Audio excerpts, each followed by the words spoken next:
Welcome to Storytime, brought to you by the OWSCyCon2019, the online book event of the year. We've all heard the stories of how it began, but no one really knows the truth because no one ever owned up and took the blame. Anyone who was there when it all started is long dead, and all that remains is their awful legacy. All I know that is real, true, is that the world wasn't always like this. It used to be green.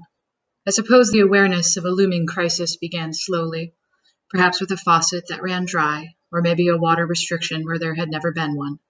Whatever it may have been, there was a turning point, and from that moment on, the United States of the past disappeared under a burning sky. This is what I have come to understand of our history, that thing long buried and skewed under hidden agendas and untruths. In the early 21st century, the voice and face of the country changed. An exploding population triggered an energy crisis that swiftly grew beyond our borders and enveloped the world. Wars erupted over control of these dwindling energy sources, resulting in a recession that dwarfed the crash of 1929. Our nation's leaders responded by doubling down on efforts to extract resources in every forest, ocean, and watershed, rather than investing in what many viewed as unproven technologies. Companies that specialized in advancements in sustainable energy were forced into bankruptcy, halting the tide of progress. Environmental protections ceased to exist as everything from national parks to once pristine Arctic disappeared under an onslaught of drilling and mining that left these places barren and poisoned. Coal, oil, and gas burned, unchecked and ignored. The results were devastating. Massive storms, brought on by rising temperatures, began to dominate newscasts.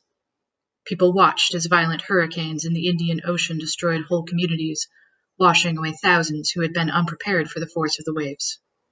The eastern seaboard saw Category 5 hurricanes on a monthly basis until many areas became uninhabitable, but the drilling continued.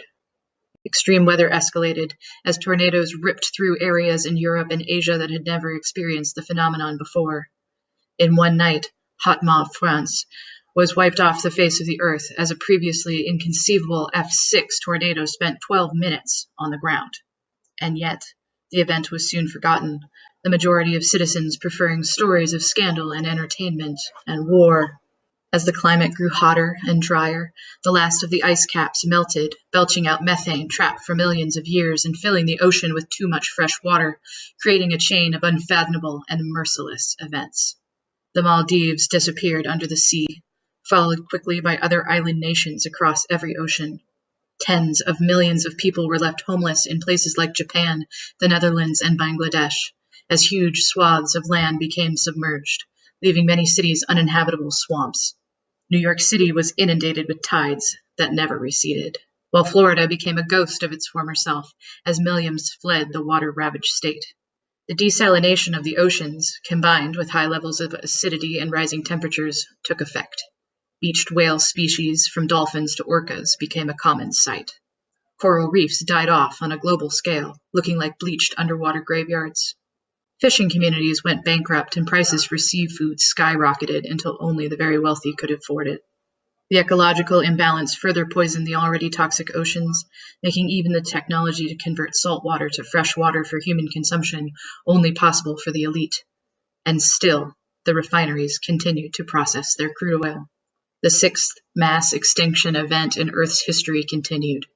Species from insects to mammals died off at unprecedented rates, unable to acclimate to changes that occurred in years as opposed to centuries.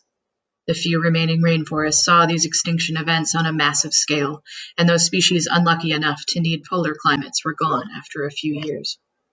Precipitation continued to dwindle while massive dust storms swept through the towns and cities, choking the air and causing havoc for those stuck in their midst. The city of Las Vegas experienced a storm of such intensity that the sky turned black as sand and dust covered every road and building, until the metropolis was buried under a layer of dirt that took months to clean up.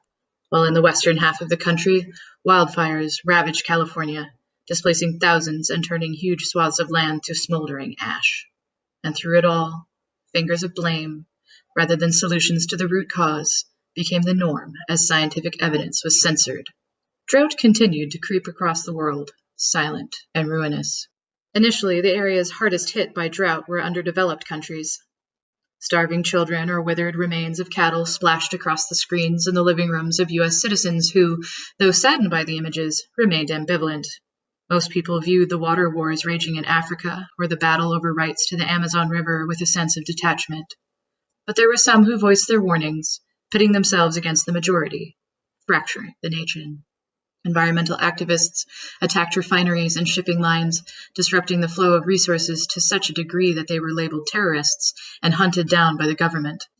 Those who took a pacifist approach did no better at conveying their message, as their forewarnings were mocked and disregarded as hippie ideologies by those in power.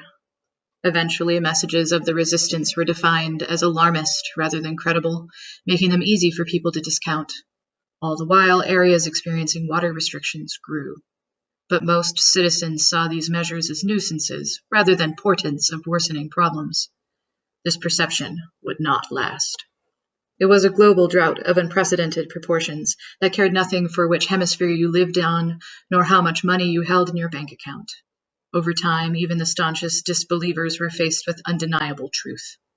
Emergency measures to curb the effects to the U.S. were taken, and hope stirred in the minds of the populace. Those technologies that were shuttered in the early days took on new life in ambitious plans for fusion power plants and hundreds of square miles of solar panels and wind turbines. Rumors of unmanned spaceships launched into the solar system to find a new home and escape from our dying planet circulated throughout the country. But time eroded such fantasies, and reality crushed those hopes, as years turned into decades that saw no relief from the storm of devastation. The efforts were simply too little and came far too late. Eventually, our nation's borders closed and all refugees were turned away, no matter their circumstances or family connections. Those citizens made homeless by severe weather migrated, desperate and angry. The land itself began to wither, and no part of the country was left untouched by the unrelenting scarcity of water. After several years, rain became a fairy tale for children to imagine. The aquifers, which provided water for the breadbasket of the country, dried up. Crops shriveled while the nation spiraled into chaos. Food shortages became common, and soon starvation and civil unrest were rampant. Those starving children and dying cattle were no longer relegated to the problems of other countries. Parents struggled to feed their families, further driving people out of their homes in a frantic search for food and water. This brought out the ugliness in human nature that you only see in times of desperation. A militarized presence emerged as violence became pervasive. Riots and looting led to lottery systems for food and water. This method ultimately failed, as seen in cities like Houston, where a small war erupted and obliterated the landscape. States threatened to secede. Fearing a nationwide revolution, the president took extreme measures to preserve the majority of the country. Hawaii and Alaska were stripped of statehood, being too remote and damaged by rising seas and economic catastrophes. The remaining lower 48 states were restructured to 18, each representing a unique river basin. This reorganization was aimed to prevent states from entering periods of civil war over water rights, as each state now had its own water resources. Borders grew along these new lines, complete with heavily guarded checkpoints to keep the influx of destitute people from pouring in and overtaxing an already untenable situation. Towns followed suit as entire communities were abandoned. Soon it became apparent that to live outside a regulated community meant death. Survivalist factions arose in opposition but were dealt with swiftly and severely. The country became unrecognizable. Not everyone had ignored the signs of catastrophic problems. In the shadows, one group led by a visionary man named Oren Frey had seen an opportunity and quietly took control of water resources, from reservoirs to real estate above aquifers. When things began to look desperate, this agency, the Drought Mitigation Corporation, offered their assistance in distribution and long-term water usage. Under the leadership of an omnipotent president, the DMC's power grew, while the pillars of democracy became more divided and vulnerable. By the time the DMC was fully entrenched, the drought had taken the lives of millions and changed the face of the country forever. I live in the aftermath.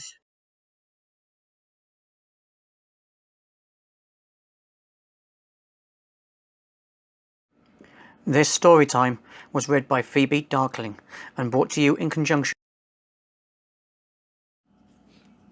OWSCyCon runs from May 17th through May 19th. You can find us at OWSCyCon.ourrightside.com. Again, OWSCyCon.ourrightside.com. We have events happening across all genres. If you are a reader, you cannot afford to miss this event. You never know. You may just find your next best read.